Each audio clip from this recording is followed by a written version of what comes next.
Warning, the video you are about to watch contains scenes of cringe and bad storytelling. Viewer discretion is advised. What are you doing? Why are we stopping? Oh! What the hell? You hit the kid again, I will shoot you in the face. Oh my god, I can't believe this is an actual scene. And let me tell you, it gets worse. Hey everybody, I stumbled upon this show, The Passage, on Fox, and it is literally the funniest show that's not supposed to be funny. You're gonna want to stick around for this one, maybe pop a few pain pills, down a bottle of tequila, because I'm about to break down this pilot and show you just how insane this thing is.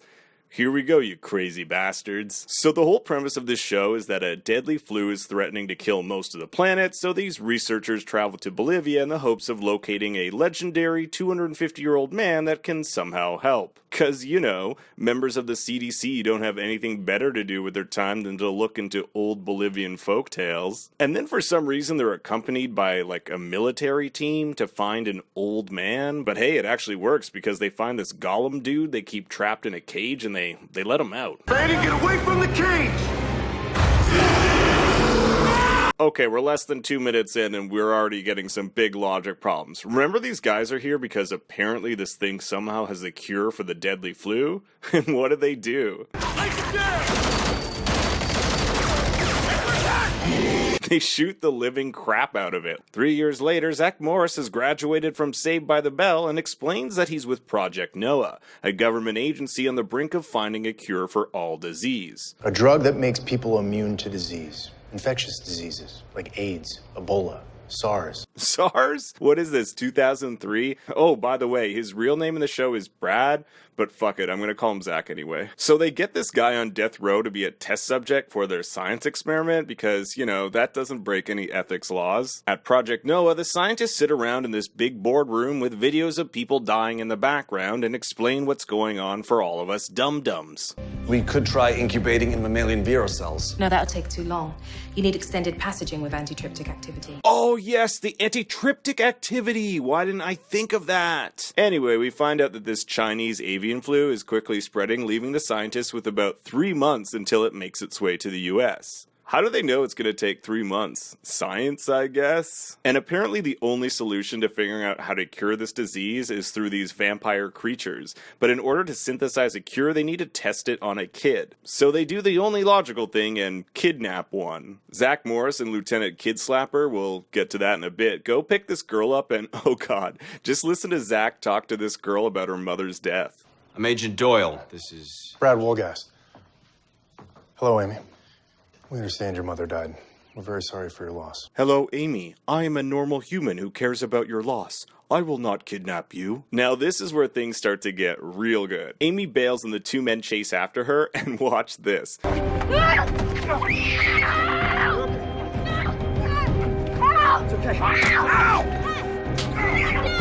The dude straight up slaps her. What?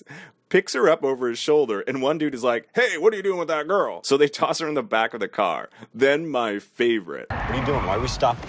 Oh! What the hell? You hit the kid again, I will shoot you in the face. See, this is how we know Zach is going to be a good guy. He's the child abductor with a heart. Zach calls his boss and explains that there were like 10 witnesses who saw this whole kidnapping in broad daylight, and the boss just says, don't worry, we'll take care of it. How? Like this? Don't even worry about it.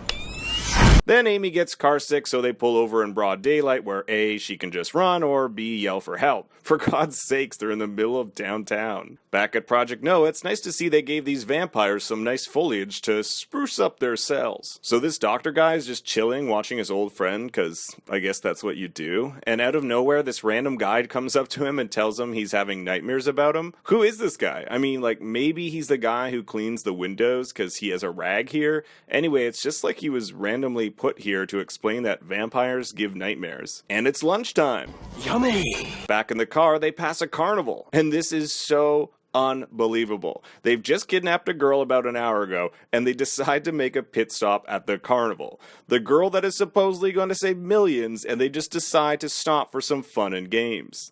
Watching YouTube and now stopping at a damn carnival. She's cargo. Yeah, Kid Slapper over here is right, but Zach ain't having it and goes off to play a rifle game with Amy, because you want to give the girl you just kidnapped a rifle. Also, a carnival's like the most populated area and worst possible place to be if you've kidnapped someone. By this time, her face would have been all over the news, and a carnival's the last place you want to be. So Amy nails the shot, and Zach is like, Holy damn it! holy damn it, who says that? Did you see that? Yes! Did you see that girl? Did you see her? Yeah, go get your prize, sweetie. What in the actual hell? He's now asking all the carnival goers if they've seen this girl. Did you see that girl? Did you see her? You kidnapped her. You're supposed to be keeping a low profile. Now you're making a scene and asking everyone if they saw her. Oh my butt. You're gonna love this. So his phone rings and he just leaves her, like straight up leaves for a minute. This is the worst kidnapper ever. He doesn't even have eyes on her. She could just go up to someone and be like, I've been kidnapped, but I guess not. So on the phone is Zach's ex-wife and she drops this bombshell. I feel like I need to move on and maybe have another baby. Because, you know, this is a conversation you have in your parked car, and surprise, surprise, Amy didn't leave. I mean, hey, she's got a giant, inconspicuous unicorn. No one's gonna find her now. So Zach's partner comes along, because I guess he was just, like, on the Ferris wheel for an hour, and tells them that they have to go. He goes to take a slash, and instead of Zach just leaving with Amy, he comes in and rear-end chokes him. Shh. This is what you get for being bad at your job. Oh, and he also takes his wallet. Now Zach and Amy are really on the run, not only by the cops, but by this organization that hired him in the first place. So they send his best friend to take him down, and we learn that Zach killed 98 people in Afghanistan. Who is this guy, Rambo? And we find out he likes this girl because it reminds him of his own, a daughter he somehow felt responsible for killing. So he decides to take her out in the forest in the pouring rain. And in any movie where someone kidnaps another person and takes them out into the forest, it's usually not a good thing. But he thinks it would be good for her to take some time and say a memory about her mother, because, you know, it's not like they're on the run or anything and we have time to do all this. They stop at the gas station where we finally see that there's a nationwide manhunt for our main character. Anyone happen to be at the carnival yesterday? Did you see that girl? Did you see her? So he immediately gets in his car. No, wait, what are you doing? You're using the payphone? Oh, god damn it. So he calls his ex just to tell her he's made mistakes, and guess who's now filling up their tank when he gets back to his car? A police officer! You just had to take that call, didn't you? He surrenders, saying that if they go to the police, at least the bad men won't get them. Like, why didn't you just do that before? Anyway, he gets taken into custody, the man who is wanted for kidnapping, and they just let him chill there beside the girl he kidnapped. They don't even bring him to a cell or anything. In fact, they cuff him to a chair that's not even bolted to the ground. In literally less than 30 seconds after he voluntarily surrenders, he says, We gotta get out of here. Make up your mind. Amy goes to steal the keys so Zach can uncuff himself, and the sheriff rightfully turns his gun on him. But rather than shoot, Zach just continually gets closer and manages to take the gun right out of his hand. This is like the worst sheriff ever. Woody? Oh, and here's another gem of a scene. Let's go. Let's go. This is your guy! This is your... They just like friggin' rip into him. Zach and Amy run into a side room and just check out his cute little stance here. I was half expecting Screech to come around the corner.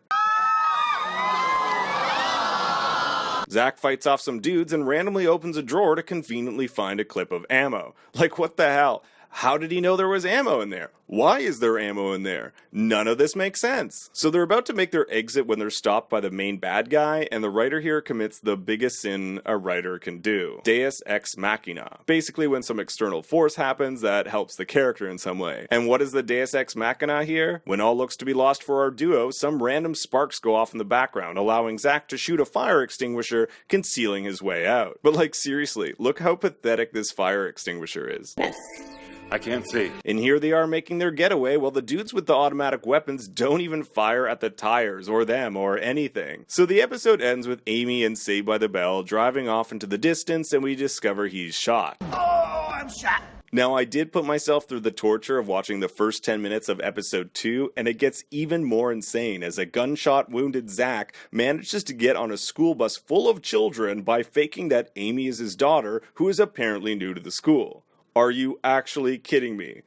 God, this show is great. Okay, so I didn't win, but I've got the new cereal of the champs, Screechios.